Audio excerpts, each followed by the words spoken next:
Tá, pessoal? Então vamos começar a nossa aula aqui. Então, essa aula aí a gente não vai voltar mais nesse conteúdo, tá? É finito. Então, é necessário que vocês realmente saiam dessas aulas aí com esse conhecimento bem fixado, né? Então, vamos lá. A gente vai falar sobre a crise do software, termos básicos, ciclo de vida, o processo de desenvolvimento de software. A gente vai falar sobre os principais modelos, falar um pouquinho mais sobre os métodos ágeis e fazer uma correlação entre os ágeis e os tradicionais, tá? Então, o que foi a crise do software, então, pessoal? Lá na década de 70, tá? Existia uma demanda muito grande de se desenvolver sistemas, né, de software, né? Tava começando o boom do desenvolvimento de programas, né? E geralmente os sistemas que eram desenvolvidos até final da década de 60 tinha muita dificuldade com relação ao cumprimento de prazo, as funcionalidades dos sistemas não atendiam a demanda, né? E deixavam muito a desejar, com muitas falhas, né? Então, em função dessa crise que aconteceu, né, surgiu a necessidade de se criar métodos, técnicas que se tivesse um software de mais qualidade, um software mais robusto, que realmente atendesse as necessidades das empresas ou dos órgãos que necessitavam desses programas, né? E foi justamente aí que surgiu a disciplina que a gente estuda hoje, que é a disciplina de engenharia de software, né? Aí alguns de vocês podem me questionar, mas, professora, a nossa disciplina não é engenharia de software. A nossa disciplina é a análise e modelagem de sistemas. Sim, porque, na verdade, engenharia de software é uma disciplina muito maior, né? Muito mais ampla, bem mais completa, né? Na verdade, pelo fato de vocês estarem fazendo um curso técnico em informática, vocês estão pegando uma partezinha da engenharia de software, né, para estudar, uma pequena parte, tá? Então, o que é essa disciplina, né? Ela se preocupa com todos os aspectos do desenvolvimento do software, tá? Mas não só do desenvolvimento em si, mas a qualidade desse software também, né? Então, não basta só desenvolver, tem que se desenvolver com o mínimo de qualidade ali que precisa, né? Então, para a gente poder desenvolver um software e com qualidade, a gente tem que atacar por várias, vamos dizer assim, por várias áreas, né? Por vários, vamos dizer assim, características, né? Então, quais são esses fundamentos, né? Para a gente poder desenvolver software com qualidade, tá? Que a gente chama de fundamentos, né? Ou elementos fundamentais. São os métodos, tá? O que são os métodos? São as técnicas, né, que a gente vai utilizar para desenvolver o software. Adiantando para vocês, existem vários métodos, N métodos. Então, existe método tradicional, assim, N métodos. Um método que a gente vai utilizar na nossa disciplina para desenvolver software é orientação a objetos, tá? E para a gente poder desenvolver orientado a objeto, a gente precisa de ferramentas, né? Ferramentas que vão nos auxiliar nesse processo, que a gente chama de ferramentas case, tá? Então, por exemplo, na disciplina de análise e modelagem de sistemas, a nossa disciplina, que ferramenta que a gente vai utilizar para fazer a parte, por exemplo, de modelagem? A gente vai utilizar a ferramenta chamada ASTA, ou ASTA, tá? Pronunciem como vocês quiserem. Então, a gente vai utilizar essa ferramenta ASTA, tá? Que a gente vai usar bastante, principalmente no segundo semestre da disciplina, tá? Além disso, além dos métodos e dessas ferramentas, a gente também precisa de procedimentos, né? Então, o que são os procedimentos? São as ações que a gente vai fazer utilizando métodos e as ferramentas, né? Então, o que é o procedimento? É o como que a gente vai fazer, né? A ação que a gente vai fazer para poder desenvolver um diagrama, para poder fazer análise, etc. Tá? Bom, alguns termos básicos na nossa disciplina. Então, a gente tem que saber, a gente tem que sair dessa disciplina sabendo bem o que é análise, o que é requisito, o que é projeto, né? Então, o aluno, às vezes, ele faz um curso técnico, ele faz um curso de análise e desenvolvimento desses temas e ele não tem noção do que são essas coisas, tá? E isso é muito ruim. Então, assim, ó, para a gente basicamente resumir, né? A análise é o que a gente vai fazer, né? A análise é o que a gente vai fazer. eu vou fazer um sistema para uma lanchonete, eu vou fazer um sistema para um supermercado, eu vou fazer um sistema para controlar os atletas de um time de basquete, de futebol, fazer o controle das atividades que eles fazem, de arremessos e etc. Tá? Então, o que, que a gente vai fazer? Isso aí é análise, né? E para a gente poder desenvolver um sistema, a gente tem que analisar como que ele deve se comportar, quais são as características desse sistema, né? O que, que ele tem que ter, o que, que ele não tem que ter, o que, que ele vai fazer, né? Então, tudo isso está dentro da análise. O requisito, para a gente fazer um resumo bem, a palavra-chave são as funcionalidades. Então, sempre que a gente falar em requisito de software, é o que o software tem que fazer. São as funcionalidades dele, que é o conteúdo da nossa próxima tópico da disciplina, né? O próximo tópico da disciplina que a gente vai trabalhar possivelmente no Instituto Federal, no campus, é a engenharia de requisitos ou análise de requisitos, tá? São justamente essas funcionalidades. A gente vai aprender quais são as técnicas, quais são os métodos que a gente utiliza para a gente extrair essas funcionalidades desse sistema que a gente está fazendo a análise, né? E a terceira etapa, fundamental ali, é o projeto, né? Que a gente também vai fazer, que a gente vai fazer no segundo semestre, que é como que a gente vai fazer aquilo que a gente descobriu na análise, né? Basicamente, são os diagramas que a gente vai fazer, tá?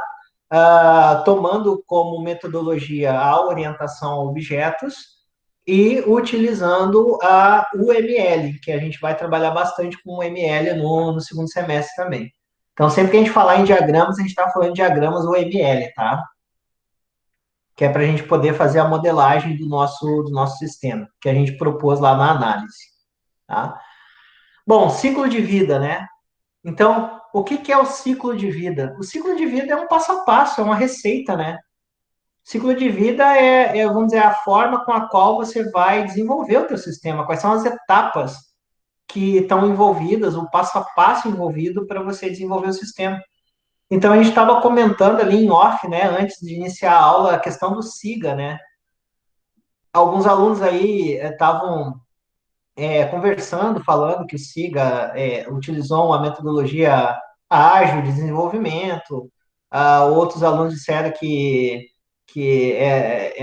foi utilizada uma metodologia antiga. Eu brinquei falando que não foi utilizada nenhuma metodologia. Claro que foi usada uma metodologia, né?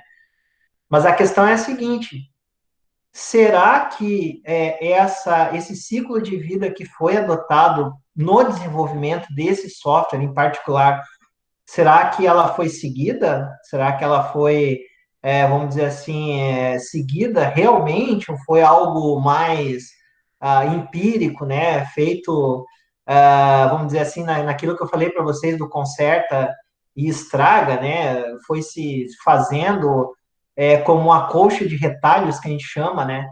Por exemplo, o problema surge, você vai lá e resolve. Aí surge um novo problema, você vai lá e resolve. Então, na verdade, você tem uma metodologia de desenvolvimento muito fragmentada, né? Você vai desenvolvendo à medida que o problema acontece. Você não tem uma análise, uma modelagem que você possa realmente saber quais são as funcionalidades, quais são os requisitos, quais são os possíveis problemas que podem acontecer, né? Então, é importante salientar, destacar para vocês que o fato de você optar por um ciclo de vida não quer dizer necessariamente que aquele software vai ser bem feito ou que vai ter um bom resultado lá no final. Então, além de você escolher um ciclo de vida mais adequado, você também tem que implementar a cada etapa como manda o script, né? Fazer a documentação necessária, fazer os testes necessários, né? Então, não basta só você escolher um ciclo de vida bom e vai resolver o meu problema. Não é assim que funciona. Na verdade, isso é um mito do desenvolvimento de software que a gente conversou, né? Não adianta nada eu ter as metodologias, ter os livros, se eu realmente não colocá-los em prática, tá? Pergunto para vocês, o que, que vocês acham disso? Basta só eu ter uma metodologia bem concebida e que tudo vai dar certo, tudo vai funcionar, ou eu tenho que realmente aplicar aquela metodologia como deve ser aplicada? Qual a opinião de vocês? Mas depende do que você precisa no momento, do mesmo jeito que dá para usar a metodologia tradicional melhor em certos casos, como tem a ágil em outros, ou a fusão das duas, até. Tá, tem a metodologia ali, mas se tu não seguir ela numa forma, enfim, minimamente correta, né? Tá, Tu não vai. Também não vai conseguir fazer um programa bom se não seguir as especificações da metodologia também. perfeito. Complementando o que o Breno disse. Tá, pessoal? Então, assim, ó, por que que essa conclusão que a gente chegou agora é importante, tá? Porque eu vejo muito, tá? E eu gosto de citar esse caso, esse exemplo para vocês, porque a gente vai viver isso aí logo em breve, tá? E o aluno, ele opta por um ciclo de vida, tá? Ele vai escolher, eu vou pegar um tradicional, vou pegar um RUP, eu vou pegar um método ágil, não importa. A questão é que, às vezes, ele não tem sucesso no seu software. Possivelmente, esse aluno, ele, por mais que ele tenha optado por um ciclo de vida adequado para o desenvolvimento daquele software, ele não seguiu as etapas adequadamente. Porque se você segue um cronograma, tem um cronograma, segue esse cronograma, segue as etapas de desenvolvimento, passo a passo, fica mais difícil de ter esse tipo de problema lá no final, né? Então, assim, ó, isso aí serve de exemplo para vocês, para que vocês não cometam esse tipo de falha, né? Então, por exemplo, se você optou por um ciclo, tenta seguir as etapas, tenta seguir um cronograma, seguir as datas, que a chance de você ter sucesso são bem reduzidas, né? Então, essa aí é a dica que eu deixo para vocês no caso particular do ciclo de vida de desenvolvimento de software, tá? Bom, quando a gente fala em etapas de um ciclo de vida, tá? A gente está falando basicamente dessas etapas principais, tá? Então, as principais etapas que qualquer tipo de ciclo de vida tenham, tá? Mesmo que com nomes diferentes, ou mesmo que aglutinadas, ou seja, algumas dessas etapas aqui sejam unificadas, né? Mas basicamente, no desenvolvimento de um software, a gente vai ter essas etapas fundamentais, tá? Então, geralmente, até a gente vai ver nos próximos slides, né? Eu vou passar para vocês, que geralmente o que difere de um modelo de desenvolvimento, ciclo de vida para o outro, é a forma com a qual essas etapas elas estão arranjadas, ou a forma com a qual elas acontecem, ou a forma com a qual é dada ênfase para uma etapa ou outra etapa. Mas geralmente elas estão presentes assim, em todos os ciclos de vida de desenvolvimento de software. Então, é o levantamento de requisitos, né, que a gente vai ver as funcionalidades, que a gente vai separar o que o software precisa ter, a parte de análise, tá? O projeto do software propriamente dito, os diagramas, né? O ML, que é o que a gente vai trabalhar, a parte da implementação, que é a codificação, é a gente pegar e implementar numa linguagem utilizando um framework, utilizando uma IDE, né, que é uma interface de desenvolvimento de software, né?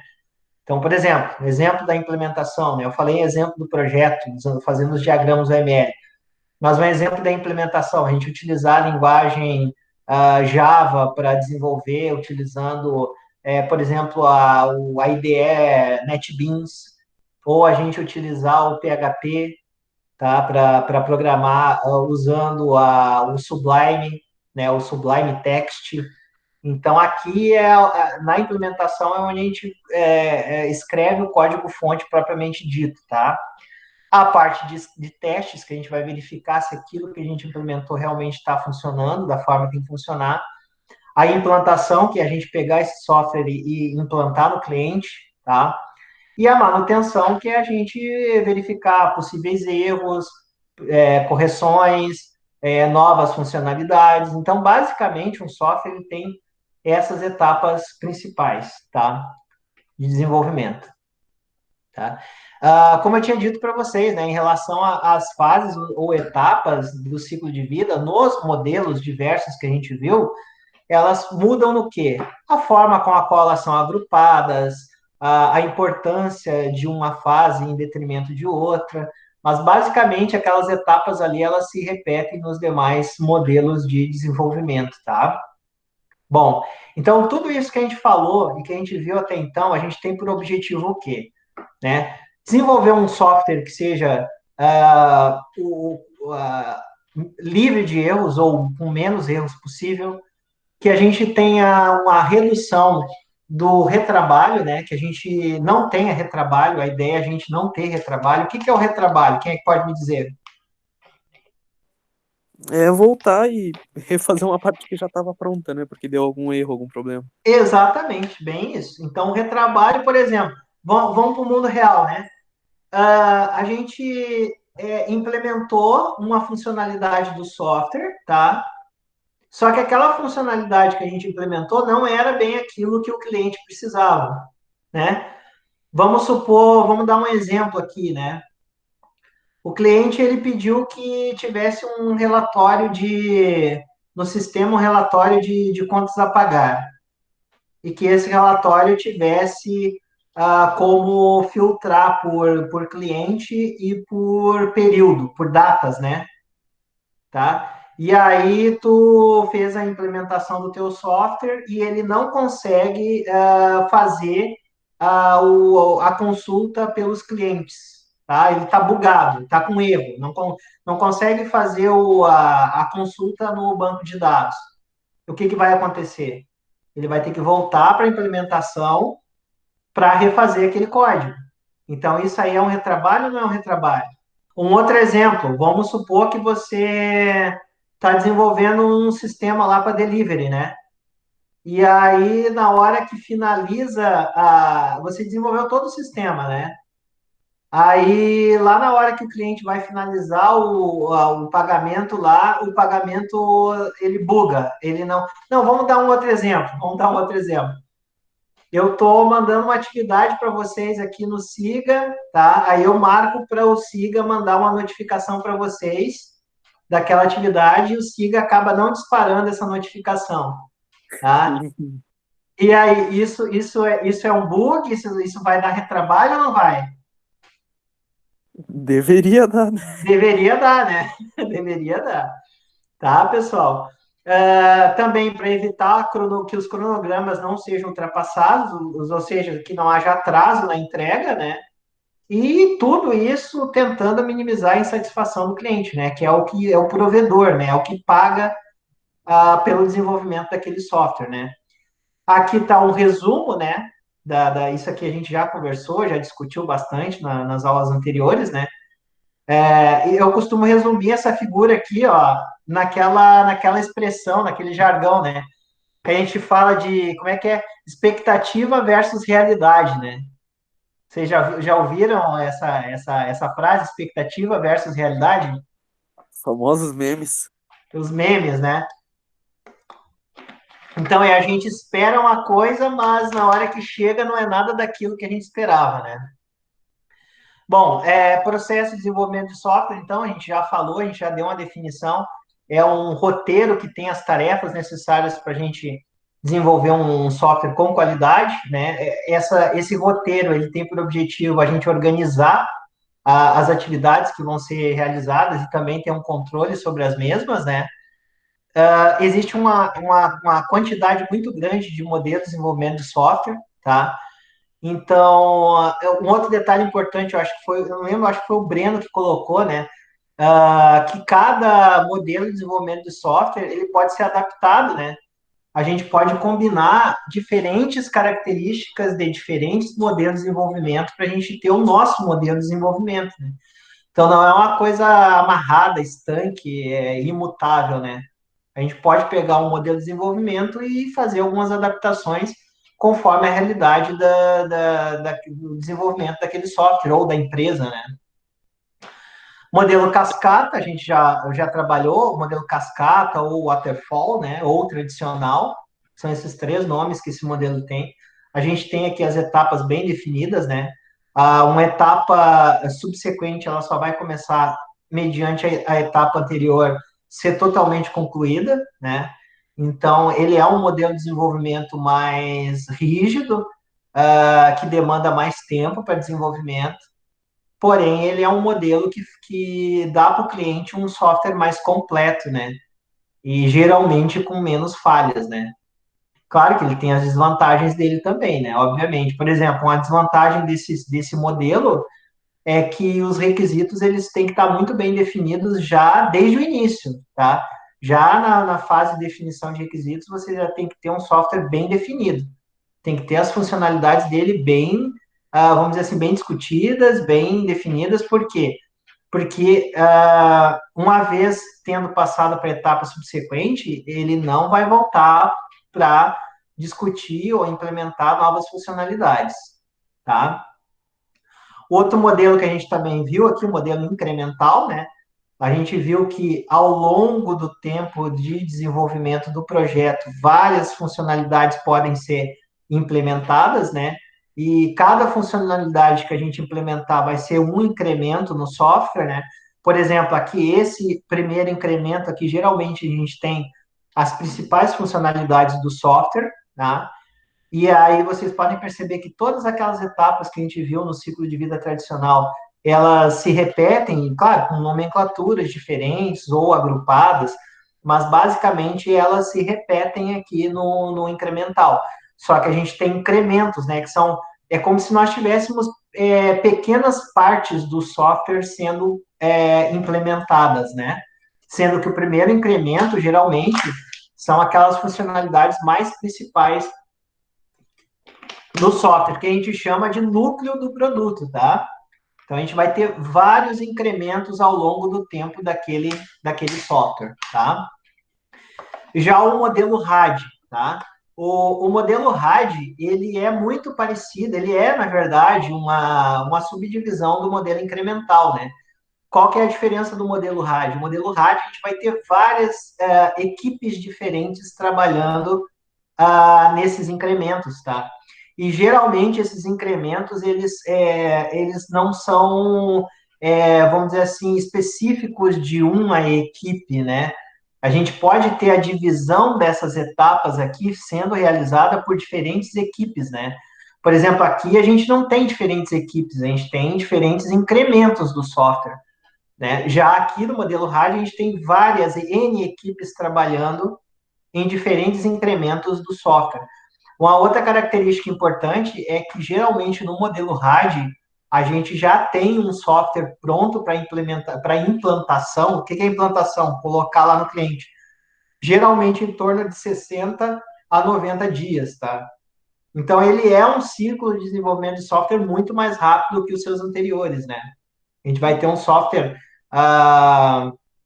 pronto muito mais rapidamente. Agora, é claro, né, que ele tem desvantagens, obviamente, né? Imagina você conseguir gerenciar várias equipes diferentes trabalhando em várias partes diferentes do software, né?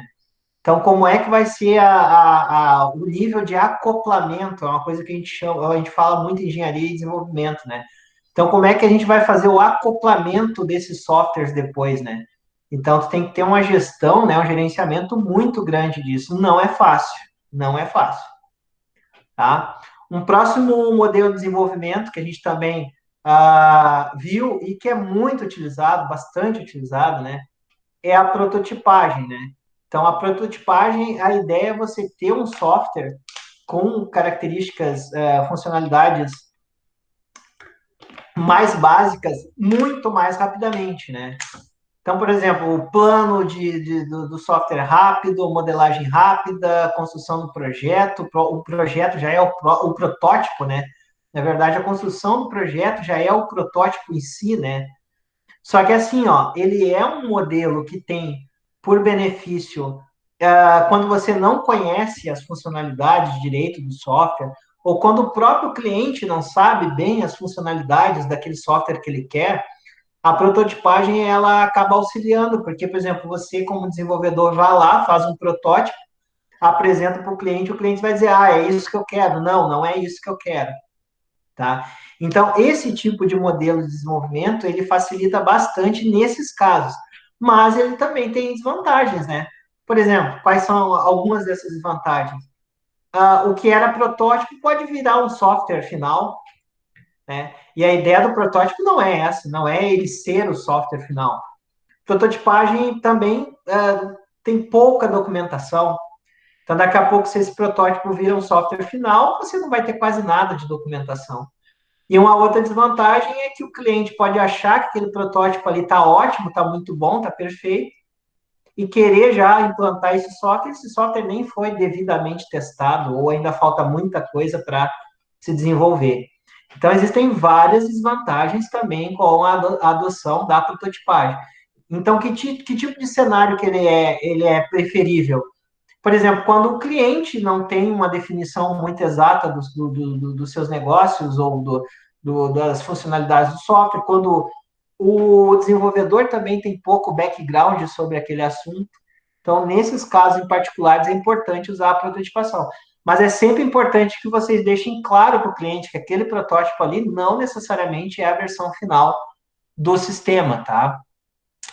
Modelo espiral é um modelo que a gente percebe todas aquelas etapas de desenvolvimento de software elementares que a gente viu, né? Qual é a característica importante desse aqui? Que a principal vantagem desse tipo de desenvolvimento de software, usando essa metodologia, é que a gente vai fazendo um refinamento sucessivo no software, né? Então, por exemplo, a gente começa o software aqui, ó, na fase de comunicação, e a gente vai passar por todas as etapas principais de desenvolvimento. Quando chegar lá no final, a gente já vai ter uma versão do software.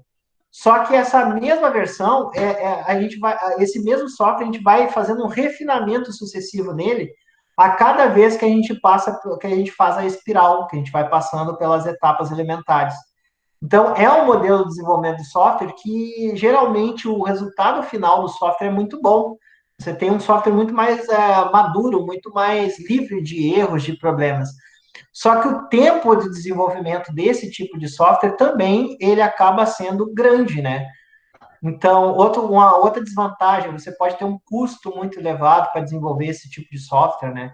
Então, geralmente se utiliza o modelo espiral para softwares maiores, né? Para softwares que você precisa realmente ter uma qualidade muito grande de desenvolvimento também. Uma maturidade muito grande do software propriamente dito. O modelo RUP, tá? Que também é um modelo que adota boas práticas de desenvolvimento de software. Ele é constituído por disciplinas, né? E etapas, né? Que acontecem ao longo do desenvolvimento do software, né? Então, por exemplo, esse gráfico que eu coloquei aqui para vocês do RUP, da Rational, né? Da Rational Unified Process, a gente tem aqui, por exemplo, o modelo de negócio acontece mais na fase de concepção, um pouco mais na fase de elaboração, mas da construção, da implementação do software para frente, você vai ver muito pouco modelagem. Ela existe? Tem, mas num grau de intensidade muito menor, né? Agora, por exemplo, se a gente pegar a implementação, né? A implementação inexiste na concepção. Na elaboração começa a ter e na construção é preponderante, tá? Já na fase de transição do software, bem menor. Agora, se a gente pegar aqui, ó, gerência de configuração e mudanças, né? A gente tem, ao longo de todas as etapas, todas as iterações do software, só que nas fases iniciais a gente vai ter bem menos, e nas fases finais a gente vai ter uma presença muito maior da transição, tá? E gerência do projeto, por exemplo, a gerência do projeto, ela é mais presente no início, na concepção, mas ela se mantém mais ou menos na mesma quantidade em todas as demais fases de desenvolvimento do software, tá? Então, também é um modelo bastante utilizado, principalmente para softwares maiores, né? Softwares que requerem mais cuidado, mais atenção, mais tempo para desenvolvimento. E as nossas metodologias ágeis, né, pessoal? Então, lá nos anos 90, o pessoal tinha todo aquele acervo de metodologias tradicionais para desenvolvimento. O problema é que essas metodologias, em alguns casos, acabam gerando muita documentação e perde-se muito tempo em cada etapa para desenvolver. E lá nos anos 90 a gente percebeu que teve um boom do www, né? Ou seja, vários novos sistemas precisavam ser desenvolvidos para a internet. Lá nos anos 2000 também começou o boom da telefonia, né? Então, por exemplo, desenvolver softwares já não era mais a mesma coisa, né? A gente precisava ter sistemas construídos e feitos muito mais rapidamente. Não se tinha muito tempo para desenvolver, né? A gente precisava de softwares sendo entregues mais rapidamente, né? Então, em função disso, a comunidade de engenharia de software, tá, é responsável por sistemas grandes, como sistemas aeroespaciais, sistemas do governo, né, acabaram percebendo que aquelas metodologias tradicionais resolviam o problema deles, tá? Mas não resolviam o problema quando você precisava desenvolver softwares menores, né? Softwares que atendessem uma demanda, que devessem atender uma demanda muito mais rapidamente, né? Então, aquelas metodologias não estavam atendendo isso aí. Então, aí, o pessoal formulou um manifesto ágil, né? Em meados da década de 90, que apresentava algumas novas metodologias para tentar se desenvolver software mais rapidamente, mas com a mesma qualidade, né? Então, assim, ó, o que é a metodologia ágil? Ela possibilita o quê? Você disponibilizar um software muito mais rapidamente, ela permite com que os desenvolvedores e os clientes tenham uma comunicação muito mais próxima, tá? Então, tudo isso como uma maneira a fornecer um modelo, vamos dizer assim, diferente daqueles métodos tradicionais que eram utilizados até então. Então, alguns exemplos de metodologias ágeis mais conhecidas, que inclusive é o trabalho de hoje, até que vocês têm que entregar até o final do dia de hoje, tá? Então, por exemplo, algumas metodologias, o Scrum, o XP vem de Extreme Programming, né? MSF, Crystal, DSDM, FDD, tem vários, tá? Tem vários. Várias metodologias ágeis, tá? Bom, então assim, ó, vamos fazer um paralelo entre metodologias ágeis e tradicionais, né? Então, por exemplo, quando você tem um software que você precisa ser entregue, que ele seja entregue 100% para o cliente, tá? Geralmente os métodos tradicionais são mais adequados, né? Porque a gente viu ali que a gente tem que passar por todas aquelas etapas e etc, para a gente poder entregar. Agora, por exemplo, se um software ele pode ser entregue por etapas, ou seja, se é mais flexível a entrega do software, então, por exemplo, aplicativo para smartphone, né, todos esses exemplos que eu dei para vocês de aplicativos que a gente usa no celular, os sites na internet, se é mais flexível a entrega, né, e se precisa de uma velocidade maior de entrega, daqui a pouco uma metodologia tradicional pode ser mais adequada, tá? Então, vantagens da metodologia tradicional. Tu vai ter uma percepção maior do que tu vai entregar para o cliente, né? Dos requisitos daquele software, do custo dele também, tá? Tu vai conseguir ter as etapas de planejamento mais focadas, mais definidas, né? E aí tu vai poder eliminar riscos mais facilmente, tá? Projetos são realizados de forma mais rápida. O que quer dizer isso? Aqui causa dúvida na cabeça do aluno, tá? É mais fácil tu gerenciar um projeto, fazer um projeto de desenvolvimento na tradicional do que no métodos ágeis. Por quê? Porque nos métodos ágeis é mais bagunçado, né? As etapas não são, né, são mais caóticas, o trabalho das equipes é um pouco mais caótico. Então, o projeto, não o desenvolvimento é mais rápido, mas o projeto do software acaba sendo mais fácil de tu fazer, porque tu tem as etapas mais bem definidas, né? Tu conhece melhor as etapas, o tempo que tu vai demorar mais ou menos em cada etapa, tá? Desvantagens. Planejamento é muito rígido, é pouco flexível, tu tem uma comunicação com o cliente bem menor, tá? E todo o projeto é baseado no gerente, tá? O gerente de projeto é que articula tudo isso aí. Então, por exemplo, se tu tem um gerente de projeto com background, com conhecimento, tranquilo. Agora, por exemplo, se tu tem um gerente de projeto mais inexperiente, ou que não conhece, não tem um domínio muito grande daquele negócio, você vai ter problemas utilizando o método tradicional. E as vantagens dos métodos ágeis, né? Então, a gente tem uma liberdade muito maior de planejamento do projeto, tá? Também da execução das etapas. Os projetos, eles geralmente são discutidos e flexibilizados com todos que eu digo, cliente, programador, analista, então todos participam mais do projeto. Por consequência disso, a equipe tem que ser muito mais unida, tá? Existe uma participação e um feedback do cliente muito maior, mas também tem desvantagens, né? Então, eu vou falar de algumas desvantagens aqui para vocês. Então, uma delas, o produto geralmente ele é entregue por partes, então tu não vai entregar um projeto 100% para o cliente. Se o cliente quer um projeto entregue 100% para ele, geralmente a metodologia ágil não é a mais adequada. Tu vai ter um planejamento muito extenso, né? Deixa eu até corrigir aqui um errinho de digitação. Então, tu vai ter um planejamento muito extenso, né? Por quê? Porque tu vai ter várias pessoas trabalhando e fazendo análise e desenvolvendo, então é muito mais difícil de planejar, tá? Tu vai ter um custo volátil. Por que custo volátil? Ora, se tu vai entregar o software em várias partes, né? Daqui a pouco tu vai perder o controle sobre o preço que tu vai cobrar para o cliente para fazer essas partes desse software, né? Então, isso na metodologia tradicional acaba sendo uma vantagem muito grande, né? Por exemplo, tu sabe qual vai ser o tamanho do teu software, o tempo que tu vai desenvolver. Então, fica mais fácil de tu mensurar o preço dele. Agora, por exemplo, se tu vai desenvolvendo software, novas funcionalidades, novas etapas, é muito flexível, daqui a pouco tu vai perder o controle sobre o que tu tem que cobrar do cliente, né? Daqui a pouco tu está trabalhando bem para mais e recebendo bem aquém daquilo daquelas horas de trabalho, daquele desenvolvimento que você e a sua equipe estão desenvolvendo, né?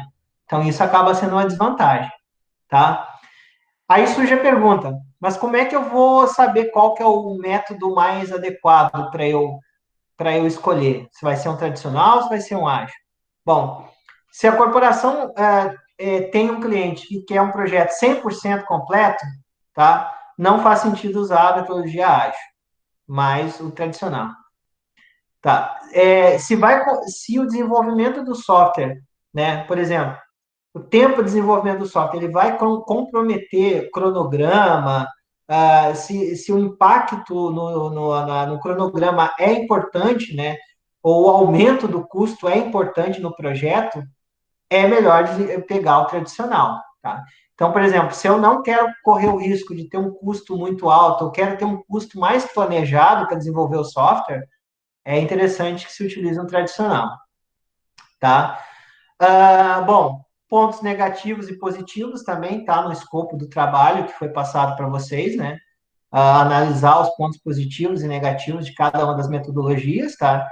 E as mensagens finais que eu deixo para vocês é o seguinte: nada impede da gente utilizar modelos híbridos, né? Então, a empresa que estiver desenvolvendo o software, vocês mesmos, vocês não precisam obrigatoriamente pegar um modelo fechado e seguir a risca, né? Vocês podem pegar as melhores práticas dos modelos e adaptar para um modelo mais adequado para desenvolvimento que a equipe de vocês está fazendo, tá? Também importante, ó, ser ágil não quer dizer implementar mais rápido e entregar de qualquer jeito, tá? A velocidade não tem nada a ver com métodos ágeis, tá? Então, o que é o ser ágil do método ágil? É o quê? É você ter um comprometimento com a qualidade e você conseguir descobrir como é que funciona o processo do desenvolvimento daquele determinado software e conseguir desenvolver com qualidade mais rapidamente. Mas não quer dizer que é fazer código-fonte e entregar rápido. Isso não quer dizer que é um método ágil, tá? Bom, o que eu tinha de revisão para passar para vocês, falei bastante, né? Mas o que eu tinha de revisão aí desse conteúdo é isso aí.